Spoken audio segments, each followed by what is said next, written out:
बिस्मिल्लाहिर्रहमानिर्रहीम। कभी भी किसी इंसान की तरफ से अपनी नाकदरी पर ना कुड़ना, क्योंकि कदर व कीमत का तयन होता है ये हमेशा वक्त करता है। दर्जात ऊपर तयन होते हैं। अगर इंसानी ज़िंदगी में उलझोगे तो फिर ज़िंदगी भर उलझ कर ही रह जाओगे। सिर्फ अल्लाह ताला पर तवक्कल रखें।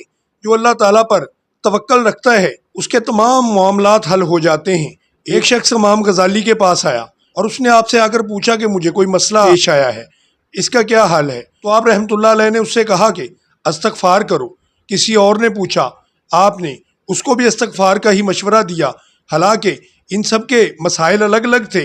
फिर कोई और आया, उसने भी आपसे आके अपना मसला बयान किया, तो आपने कहा कि अस्तगफार किया करो। किसी ने पूछा कि हुजूर इनके मसाइल तो अलग अलग थे, फिर भी आप हर किसी को अस्तगफार का ही मशवरा दे रहे थे। तो इमाम गजाली ने फरमाया कि क्या तुमने सूरह नूह नहीं पढ़ी। हज़रत नूह अलैहिस्सलाम अपनी कौम को कहते हैं कि तुम अस्तगफार करो। अगर तुम अस्तगफार करोगे तो अल्लाह ताला तुम्हें माल, औलाद, रिज़्क की बारिश और बागात देगा। हर मसले का हल तो अस्तगफार में ही है। फिर मैं लोगों को ये हल क्यों ना बताऊं। लोग तो हमेशा दुख देते ही रहते हैं। लोगों का क्या है, लोगों ने तो अंबिया कराम अलैहिस्सलाम को भी दुख दिए।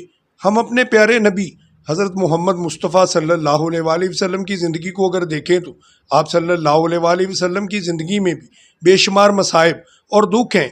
हम तो फिर चीज़ ही कोई नहीं, लेकिन दुख तो अंबिया की मिरास हैं। दुख तो इंसान के नामा अमाल को बेहतरीन बना देते हैं, बशर्ते कि अगर इंसान सब्र से काम ले, क्योंकि सब्र करे तो अल्लाह ताला सब्र करने वालों के साथ है।